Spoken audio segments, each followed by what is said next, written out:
Hi everyone, my name is Bukky. Welcome to my channel, your number one place where you learn about personal finance and career. And today I'll be talking about 10 things you need to do to ace your next virtual interview.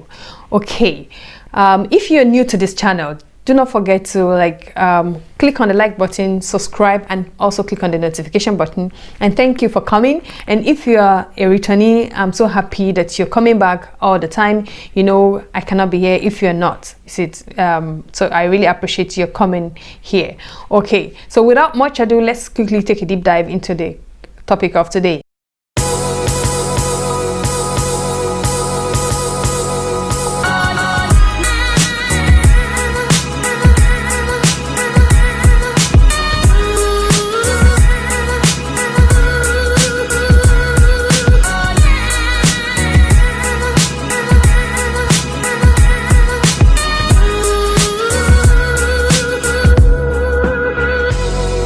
Welcome back. The first thing you want to do if you have a virtual interview is that, of course, you need to know more about that company. So what I would normally do, or what I would suggest to people to do about finding out about the company they are interviewing, which is to go to Google. Yes, that's the first place where to start. So just take the name of the company, put it into Google search, and look at the news about the company. Go to the company website, look at what they do, the kind of services they offer, the product. Go into their about page and read about them. Look at what their philosophies are, their value system. All of those things are really important. Look at their progression timeline, where they've been and where they're going and where they're currently. Those are the things that would help you to understand and have a better idea about that company. And that is the first thing I would ask you to do. Go and learn more about that company. Number two thing you want to do is that you want to make sure you have the right tool for the interview. So for example, if it's a telephone interview, okay, make sure that your phone is available at the time where you agreed to be available for the call. And currently, there are a lot of tools, a plethora of other tools that people actually use, or companies actually use, to interview people. So, for example, it can be through Zoom. So you can just, if you don't have the app, go online and download the app, and have your own account, and then you can easily connect through Zoom. Or it can also be through Skype. It can also be through MS Teams. It can also be even through Google Meet. All of these tools, all of these applications that I just mentioned, I've done one interview or the other through them, and they can be so easy to use. It's not so complicated. Most times when you get the invite from the company, there is a link saying join your meeting here, and that's the link you need to look out for. But I would also say, I would also encourage you that if you have an interview and you don't know so much you don't know how to use the tool, make sure that before the interview date, right, go and search out how to use that tool. Try to play around with it. You can test it with a friend of yours or anybody, or even just with yourself. Just try and see how that tool works.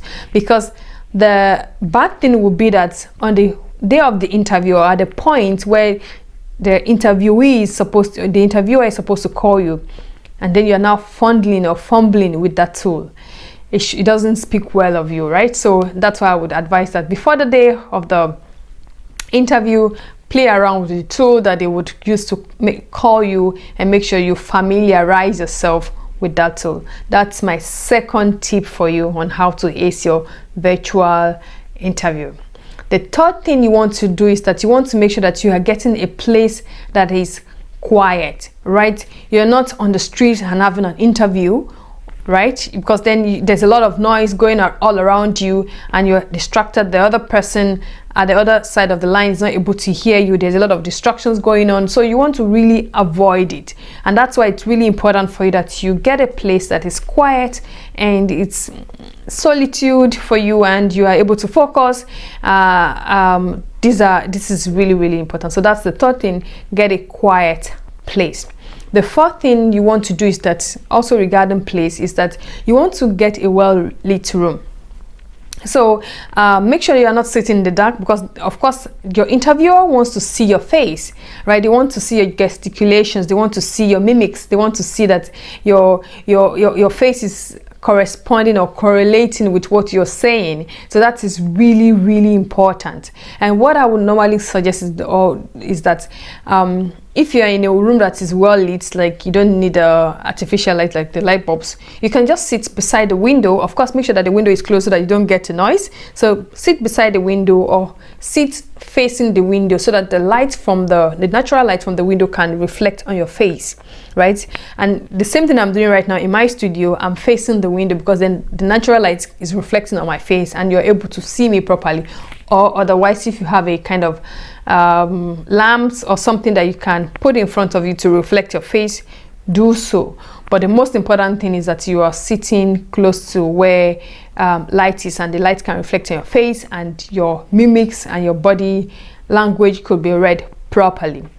One thing you should avoid is that you don't want to sit in a place that you're backing the light. So for example, you don't want to sit in a place whereby you have to back the window, because if you're backing the window, you're backing the light coming into your room, right?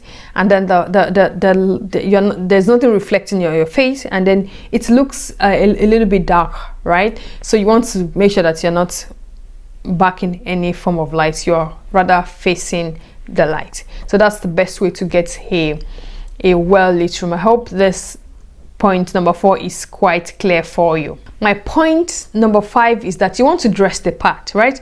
Don't say, oh, because it's a virtual thing, I don't need to like look decent. No, you don't want to do that. I mean, don't come with your white beater or your singlet or or some rumpled shirt or t-shirt to an interview, right? So even if it's just a t-shirt you're going to be putting on, make sure it's decent.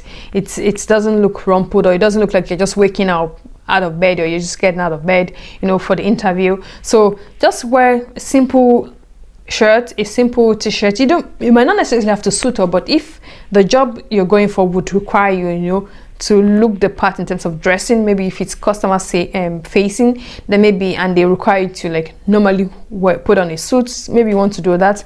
But if it doesn't require that, then you want to be as simple as possible, but you want to be decent. So dress the part, look neat and look presentable. That is really, really important. The other thing you want to do is that you want to make sure you have a notepad with you and a pen to take notes or jot things down. And that's one of my pro tips when I go for interviews, or when I see someone, when I'm interviewing someone and the person is jotting down my points. It means that the person is really interested in what I'm saying. Of course, you can also always tell your interviewer, never mind if I'm looking down writing, because I have my pen and paper here, I just want to like also put 1 or 2 things that you're saying. It sends a message of saying, you know what, I am completely for you, I am interested in you, and I want to like I don't want to forget the things you're telling me today. You're saying that you're a very attentive person, you're a listener, and you can do things. That's the message you're passing across by showing that simple act of having a pen and a paper beside you while doing interviews. The seventh point would be that you want to smile, right? You want to smile in your interviews, because whether it's a telephone interview, right, or you're just doing a proper normal virtual interview through your video or something, you want to show that you're not angry with yourself. You want to like put some smile out there. You want to maybe like do some form of icebreakers, and show proper interest. Because the thing is, when you smile, it gives some kind of optimism and positivity to your personality, to your attitude. So it is really important that you're free, you're relaxed, and it doesn't cost you anything to smile. So just smile when need be. Of course, I'm not saying you should be laughing hysterically, right? But you want to smile and show a happy face, right? So that is really important. And the other thing you want to, the 7th or the 8th thing now would be that you also want to be friendly in your mannerism, the way you ask questions. It's more difficult with virtual interviews than physical interviews, because physical interviews, you are there, you're seeing the person face to face, and the whole package could be seen. But with video interviews, right, it's just your face they're seeing. So you want to go the extra mile to be friendly. Of course, you're not going to be asking some funny questions or some very personal questions to the person, but then you would conduct yourself in a way that, you know what, I'm friendly, I'm easy to work with, because nobody wants to employ someone who is difficult to work with. And that's why I said, you know, make sure you're smiling, right, and then you're also friendly, right? So it's really important that you're friendly, you ask right questions, and even if there is a mistake, or even if the other person says something that doesn't really sit well with you, you want to take it with grace, you know, and take it on a light note, and don't take it so seriously or in an aggressive manner. So that's the 8th thing you want to do. The other thing you want to do, which is the 9th thing you want to do, would be that you want to say thank you. You know, after the whole discussion, you've asked your questions, they've asked their questions, and there's a lot of back and forth. You want to make sure that you put out your thank you out there before the end of that call. You know, that shows that you are appreciative. Also, it goes back to your soft skill, that you appreciate people. Nobody wants to work with someone who doesn't appreciate people, who doesn't place value in things, right? So you want to show them that, you know what, I appreciate you, I appreciate the time that you spent with me, even if, you know, this is not going to be a positive one. Maybe there's no fit, because yeah, sometimes you have interviews that, you know, between your values and the company values, it's a 2 world apart. So it's fine, you know, but just make sure that you say thank you. And if at all you're not a fit for that particular role they're interviewing you for, maybe there is some other role in the future that they can call you up for, and then you can take up the opportunity. So by saying thank you, you are trying to, you know, create a good relationship with your interviewer. And that's my 9th tip for you. Okay, my 10th tip for you would be that there are a lot of videos online on my channel. You know, there's this one about questions to ask your interviewer, or there's this other one about tell me about yourself. There's another one I made about why should we hire you. There's another one I made about, you know, salary expectations. So on my channel you could find a lot of tools, videos, information on what you need to do in your next virtual interview. All right, guys, I hope I've been able to help you, you know, prepare for your next virtual interview. If there's any other thing you would like me to discuss, please do not hesitate to drop them in the comment section or chat me up. I'll be more than happy, you know, to discuss this with you, even on a one-on-one. Okay, guys, I hope you enjoyed this video, and I hope to see you next time. Don't go away, stay back in this channel and see the other videos. Bye bye.